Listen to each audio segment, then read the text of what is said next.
Hey everybody, this is Modern Refugee. Out here in my garden today, I'm starting to collect seeds for the season. So I wanted to show you guys some of the biennial seeds that I have here. Just talk about seed saving in general. I dedicated quite a bit of my garden this year to seeds. I can still get food right now. No problem there. Even though things have been tight this year with a lot of shortages and stuff, I still don't have any problem finding food. But seeds were a real problem this spring, and I save seeds anyway, so I'm thinking more out long term, maybe what next spring's going to be if there's another run on things or another batch of shortages. Plus I had some biennials here that have been working with, and hopefully I can get enough seed for several years off these plants. These are parsnips here. Parsnips are one of the biennials that I've decided to get seeds off of. Last year already I planted these guys, and then I overwintered them, and then they went to seed for me in the spring. Parsnips are like a type of carrot, and they're a good root vegetable. One of the reasons I decided I wanted to put up some parsnip seed is parsnips can be stored in the ground all winter long if you do it correctly, and that doesn't require any refrigeration. So that's one of the reasons I selected parsnips here for one of the seeds that I'm saving. And then I got some carrots back here too. These guys aren't quite ready to have seed on them yet, but they're just gonna keep growing, and hopefully I can collect seed off these guys by the time fall rolls around. But the parsnips are ready, and what you do is you just take a brown paper sack like this, and you either strip that sack over these flower and seed heads and then rub the seed off, or you can take these bags, slide over top, and then you can cut the seed heads and let it set for a couple of days, and then those seeds will just fall into the bag, and you can remove the chaff. And here is another plant that I saved seed from this year, and this is actually a cabbage. These cabbage plants, I actually harvested the cabbage heads off these, but then I left the roots in the ground, covered them up, and wintered them over. And cabbage, when it makes seed pods, they look kind of like a bean here. And when these guys are ready, these break open really easy. These guys got a little bit yet. I'd say at least another week, and then these guys will be ready to harvest. These right here have already started to break open, and I've actually harvested quite a few seeds off of this stalk already here. But cabbage is another biennial that makes seeds on the second year, and one of the reasons why I wanted to have cabbage, extra cabbage seed, is cabbage can be preserved by making sauerkraut, again without refrigeration. You can do crock sauerkraut with just salt and let the fermentation process take over. And these are a couple of plants here that even if for some reason there's no electricity and I can propagate these, I can still preserve those plants without electricity. I'm going to go over here in a little bit different spot in the garden. I'm going to show you some more seeds that I got going. And here is another seed that I'm saving this year. It rained last night, so the little tufts on here are a little bit wet. But what this is this is a red lettuce. And this red lettuce grows fairly quickly. I usually can get lettuce within about a month after I plant this seed. Again, I planted this seed last year. It was in a hot box, kind of a overwinter pod that I make. I had these in there all winter long, and it allowed me to harvest a little bit of lettuce in the late fall, and then again in the early spring. And the early spring, it actually did really well for us.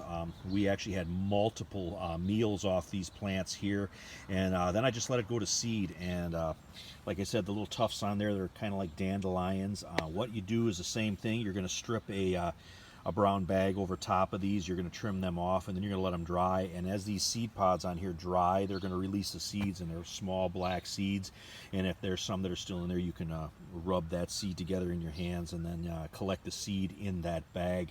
And that's just another way that you can go about collecting these. I got a couple other kinds of lettuce here, but they're still flower and they're not really to the seed stage yet.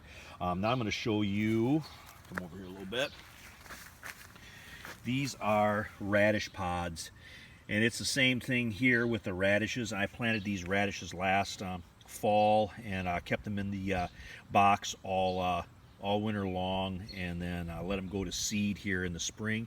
And as you can see here, I've got tons of radish pods.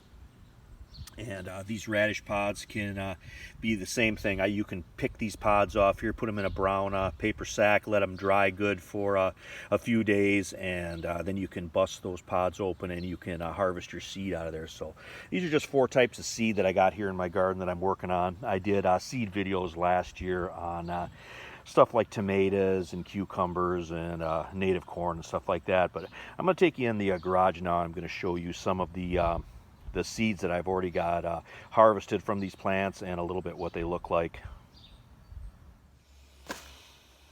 Back in the garage here, I'm going to show you a few of the seeds that I've already got collected.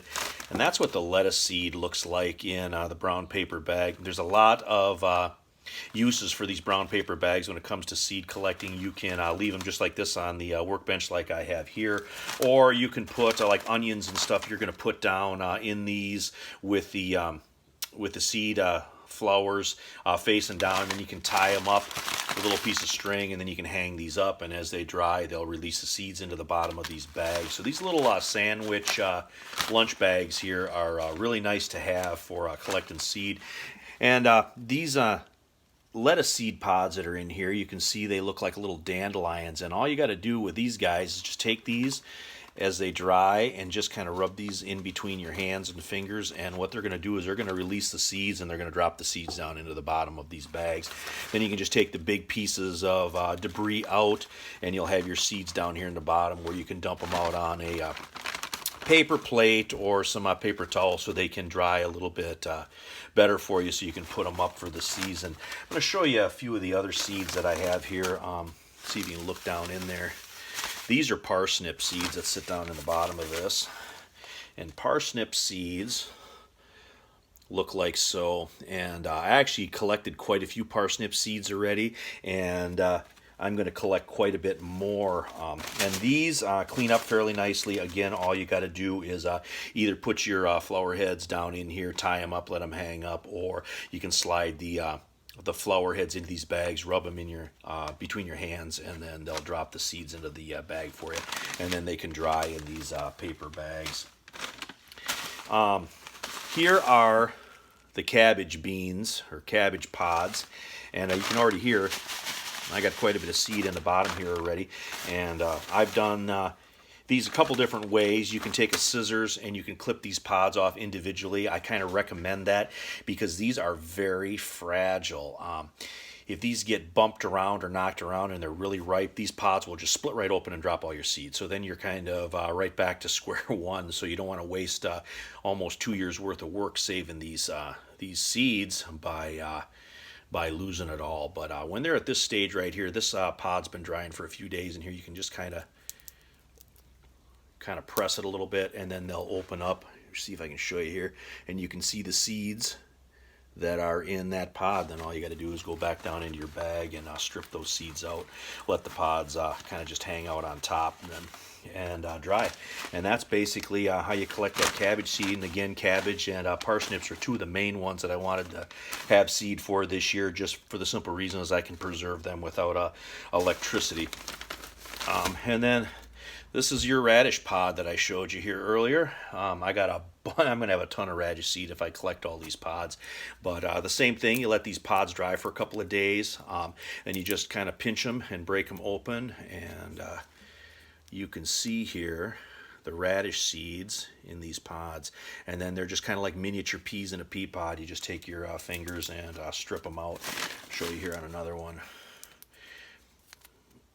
Just give it a little press, you can hear it crack, and then it'll open up. Oh, I dropped one there on the workbench, but they'll just open up like so. And again, all you do is just kind of strip them off into the paper bag so that they can dry for you.